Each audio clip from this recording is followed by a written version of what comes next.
Stephanie here, and welcome to the Aeroponic Tower channel. Today I wanted to talk a little bit about how to maximize growth on an automated hydroponic system. This is a form of hydroponics called aeroponics. It's in the family of hydroponics. Difference being the roots are exposed to mostly air most of the time. So they're in air right now. You can hear there's no sound or anything going on in there. When the pump kicks on, it kicks on every few minutes, every hour. It's going to send the nutrients to the top. They drip down on the roots, giving the roots everything they need. And then the idea with aeroponics is that the air and the oxygen allows the roots to absorb all the nutrients very efficiently. But this is a form of hydroponics. So if you ever hear them kind of intertwined, that's why. But this is an automated system. And I did a video on why I chose this particular system after researching for quite a bit of time. And I will link that in the description below.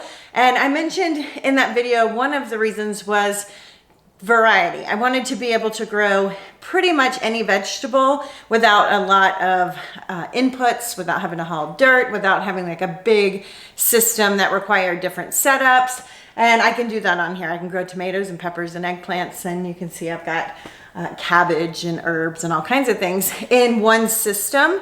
And the other reason was cost. I wanted the cost of what I'm growing to be as low as possible. And this system allows that because of the way it's built. I can do a few things to maximize what I'm growing on here. So with these towers, these are by Tower Garden. There are two different options Tower Garden has. One's the home unit, and it is a 16-gallon tank. So the footprint's a little bit smaller than this one to the left. And this one's great. It has wheels on it. It's a good one if you're gonna keep it in your house full-time or have it on a porch. And it's a smaller footprint, and it's ideal for growing greens, herbs, and small vegetable plants. So I have some tomatoes on here that are coming up, but these are a container size tomato. So they're going to be, you know, just about this size, not a tomato that's full grown that can just take over everything. The Flex, on the other hand, is the one that you would want if you want to grow some of those larger things like squash, cucumbers, tomatoes. You can put a cage on this to help support those things. And this one's a 20-gallon tank and just has more options. It's not on wheels. I use these to grow outside, and I rely on my home towers for even in the summer. These will grow outside, but then when it gets too hot for greens, I will wheel these into the house so that I can have fresh greens all year round. So when it's super hot outside and your greens would turn bitter, I will be able to have fresh sweet greens that are just using the AC in the house that we already have running. These towers, when you purchase them, they come shorter than this. So this one is only this high if you buy it standard. And to me, that was a lot of wasted space. So this is run with a pump. It's just like a regular fountain pump, nothing fancy. And that pump can take on a little bit more pressure in a system like this. You can actually make them even taller if you put them outside and put in a little higher powered pump if you wanted to. And that's something I actually do in the summer for the ones that stay outside. And my reasoning in that is the inputs you're putting into the system are the inputs. So the power it takes to run that pump doesn't change because it's on a timer, and it's going to turn on when it's supposed to turn on and turn off when it's supposed to turn off. So the more we can add to that, then the less our food costs. And so that was my goal in adding these extension kits. Same thing here. This one's 1, 2. This one is this tall, so the home unit is a little bit taller, just standard. But I added an extension kit to this one as well. And the lights still reach all the plants totally fine. These lights are very flexible. So if I feel like something up here is not getting enough light, I can pull it up. I've got some new lettuce on the bottom. If I want that to get more light, I can pull it down. No big deal. So this is about optimizing the amount of food we grow on the power that we're already putting in to these particular towers. So you can add extensions to this where you get 4 more pods if you want to grow bigger things up top, or you can do what I did and add a microgreen section. I chose the microgreen section for a couple of my towers, and my thinking behind that was, even though it's called a microgreens section, you don't have to grow microgreens. Microgreens, I feel like, are a waste of space in this. It's easy to grow a microgreen, but would be like a sprout. It's easy to grow those inside in a jar. Not necessary for in here. In this, however, I can grow a ton of medium-sized plants, herbs, and things that have a fast turnover. So let me explain what that looks like a little bit and how that works, and then how do you do it effectively so that your things are not getting crowded out, everything gets the amount of sun it needs. With aeroponics, it's a little bit different than gardening. In a garden, if you crowd things out, they're fighting for nutrients because there's only so much in the soil. So you've got plants that grow really close together. You have bug problems and disease problems because there's not airflow in those. And then there's competition for nutrients, and the strongest is going to get the most. And then you're going to have a really robust carrot next to a super skinny, weak carrot. In an aeroponic tower system, that's not the case. The water that's pumped up goes to the top, drips down on all the roots. So every nutrient or mineral that a plant needs to have optimal plant health is given to these plants. And then the benefit of that is we get to then eat those plants that have all of those amazing nutrients and minerals and things that some of our food these days are depleted of. But it's given those in the water, so even though there may be roots upon roots upon roots, they're all going to be able to absorb that water as it comes in and get the things they need. So you're not competing for nutrients by overcrowding in a system like this. It may take up more water, so you may go through your water a little bit faster, but it's not going to deprive the plants of anything. The only thing that can occur in this type of setup is that one plant gets too big and shades out the other one so it can't get enough light. And so I'm going to share my trick on how I get the absolute most out of my towers and prevent things from getting shaded out so that I can use this microgreen section, which gives me an extra 36 grow spots on this tower, which is awesome, effectively. So my camera is not going to do a great job of zooming in, so I will do the best I can to show you guys. But up here, I've got all different kinds of lettuce, and if I turn my tower this way, I have some chard growing in a regular pod here. Oh, nope. This is a chard growing in the extension kits pod. So you can see this is pretty big. And I can come in and I can harvest some of these larger leaves for smoothies. I'll add this to my smoothie tonight. And I can see behind that, there's a lettuce that's getting a little less light than I would prefer. So that tells me, okay, if I need to make a smoothie, let's free up some space right here and give that lettuce a little bit more light.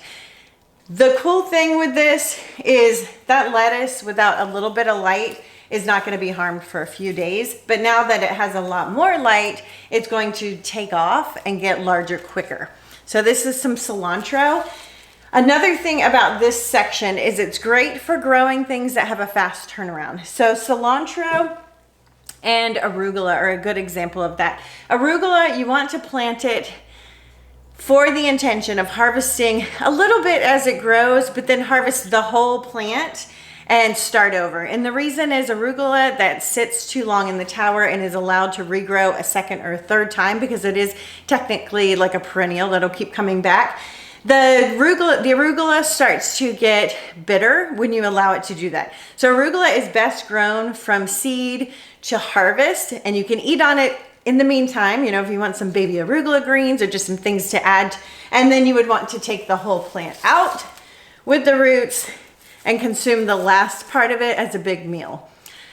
This right here is cilantro, and this cilantro is another example of a good one to grow in the microgreen section. I always grow my cilantro in the microgreen section, and the reason is it's also a fast turnaround. It's not quite as fast as arugula.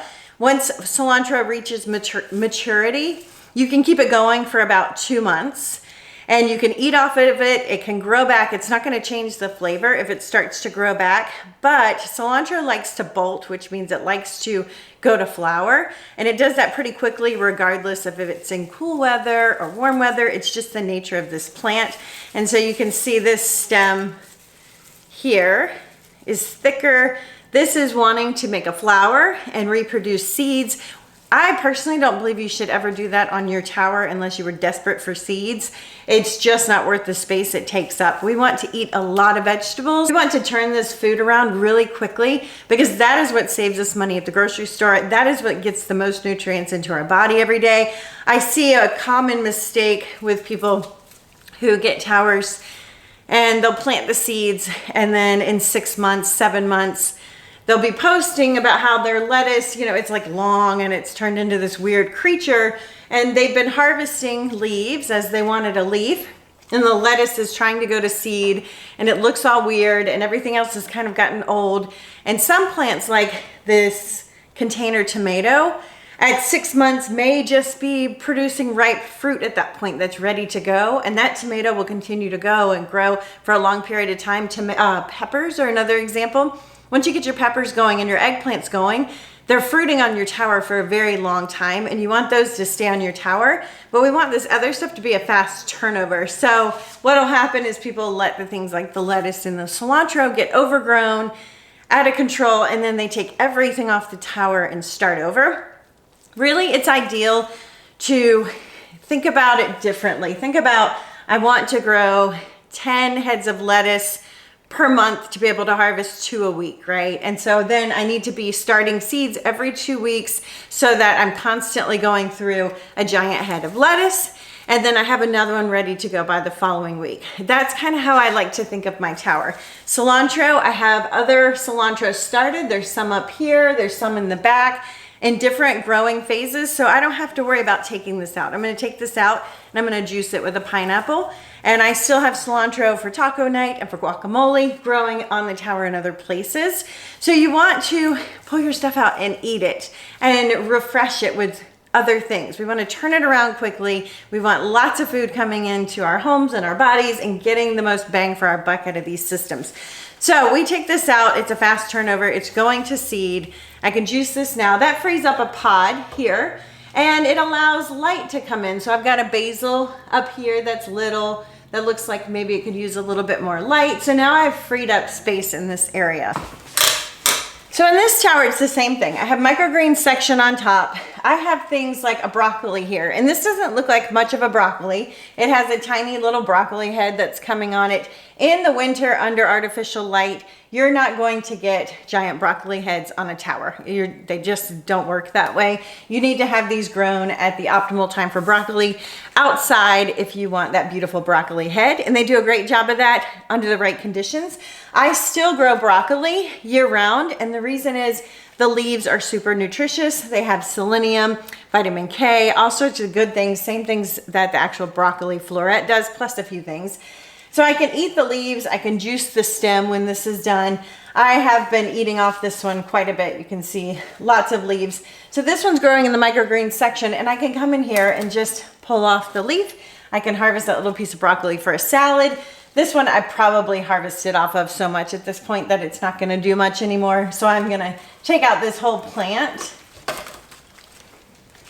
and I'm gonna juice from like here up, throw that in with my cilantro pineapple juice today. And you can see all of this, this is kind of what I'm talking about the lettuce that gets really long and leggy and looks like it's just weird. It's because people eat the leaves and it just kind of grows. That's what this broccoli has done. I've put it through the ringer, and it's time to juice the stem and get the last bit of goodness out of that one. But you can grow broccoli here. This is broccoli plant as well. I've got my strawberries in here. I've got lots of lettuce. So now this will allow my lettuce, now that the broccoli's gone, to be the shining star of this section. So it's sort of in its adolescent phase. I would say this is about halfway through its 4-week cycle. You can start to get really big heads of lettuce on week 4, week 5.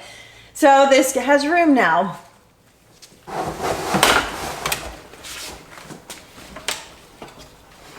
So turning the tower to this side. And again, this is just to show you how much you can grow on a tower and how to really maximize the growth, because my goal is to make this a huge success for other people the way it's a success for me, and how much it feeds my family. And I feel like if you're going to invest in a tower, using it efficiently is ideal. And then the more we can master this, the more fun it is and the more motivating it is. And then we're really taking control of our food and what goes in our food and what we're putting in our bodies. And I eat healthier with this here. And let's see what this is, last 2 winters ago, I wouldn't have been eating all these amazing greens that I'm eating every single day right now, because I didn't have access to this kind of food. So any greens I was eating were coming from the grocery store, and that is always way less than what I can grow here. So on this one, this is a cabbage. And this is a good example of being able to utilize the microgreen section in a very efficient way. So you can see I've eaten off of this probably 15 different leaves. This is not going to turn into a giant cabbage head. I've abused it. I've eaten on it way too much.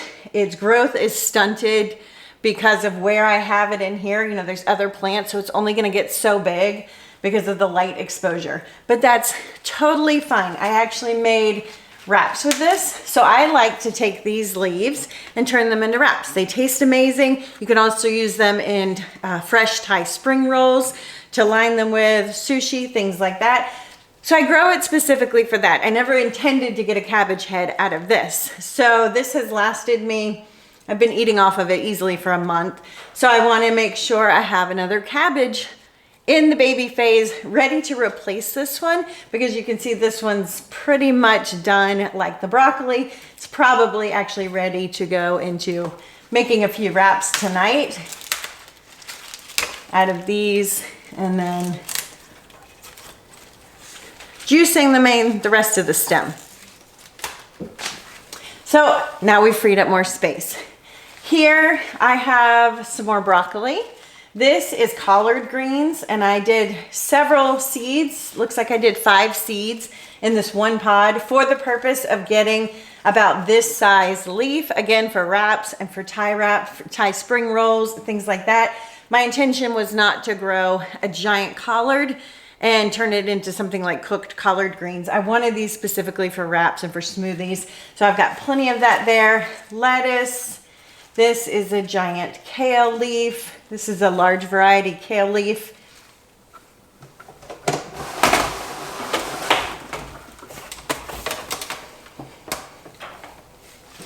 On this side, you can see there's this Salanova red butter lettuce coming through. That's absolutely gorgeous. This one's a little bit crowded over here. I don't know if you guys can see that. I've got my squash plant below it. And this is Chervil. So Chervil is in the parsley family. It tastes like licorice. I talk about this one a lot. It grows amazing in the microgreen section. It doesn't mind when you harvest a ton of it at one time. It will grow back, and it will grow back over and over and over again without changing the flavor. If anything, this grows so fast that I end up pulling it out because it just gets too much to manage, and I'll just juice it or add it to smoothies. A lot of times I freeze this for our smoothies later. But just by harvesting what's gotten a little bit too big, now I've allowed light to come in to this lettuce and some of the ones underneath it. And I have all of this food to eat. Chervil is also really great because it's high in bioflavonoids, which help you to absorb vitamin C. So I grow some things specific for vitamin C and then eat this in our smoothies to help absorb all that vitamin C that we're adding to our smoothies. So turning the tower a little more, I've got some more broccoli here, and this broccoli is shading out this Salanova lettuce a little bit too much. So this is an easy fix. I can come in, harvest this. So that gave the lettuce a little bit more light. I've got a brand new lettuce right here, so that should free up some light for that lettuce to start. And that's the idea, guys, with the microgreen section. What can you grow in there that's a fast turnover plant that you can use a lot? I love to do baby romaines in this, and I just ran out of seeds. That's why I don't have them set up right now, but you can just set these little tiny crisp baby romaines in there. All right, and I just pulled this out of a microgreen section in the tower behind me to show you one more thing on the microgreen section that you can do. So just to recap, you can grow medium-sized herbs, parsley, cilantro, arugula. I do grow dill. I just keep it pretty small. I grew bouquet dill because dill is over here. It can get pretty big, but if you're gonna eat it a lot, it does great in the microgreen section. Chervil, any lettuce you want. So I pulled this one off of Microgreen's tower that's behind me, and this is another example of what you can do. Instead of microgreens, you can use it to grow baby greens. So this is a dinosaur kale. It can get giant, huge kale leaves, and I love that in the spring, and I have some other big kale plants on my towers, but I grew this one specifically to get these small nice dark leaves about this size, which is what, maybe 3 inches, for salads. And so that is what this is grown specifically for in the microgreens tower. And you can see, I don't know if you can see,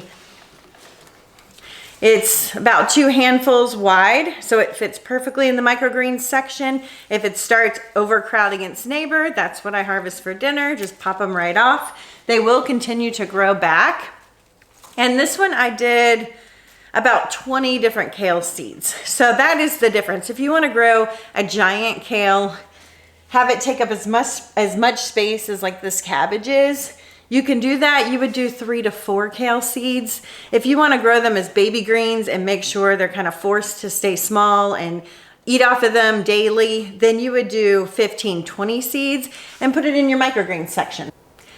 Thanks for joining me today. I hope this video showed you the potential that an automated hydroponic system has for growing an enormous amount of food at a low cost and bringing the healthiest foods possible into our homes, into our bodies. Thank you for watching, and I will see you on the next video.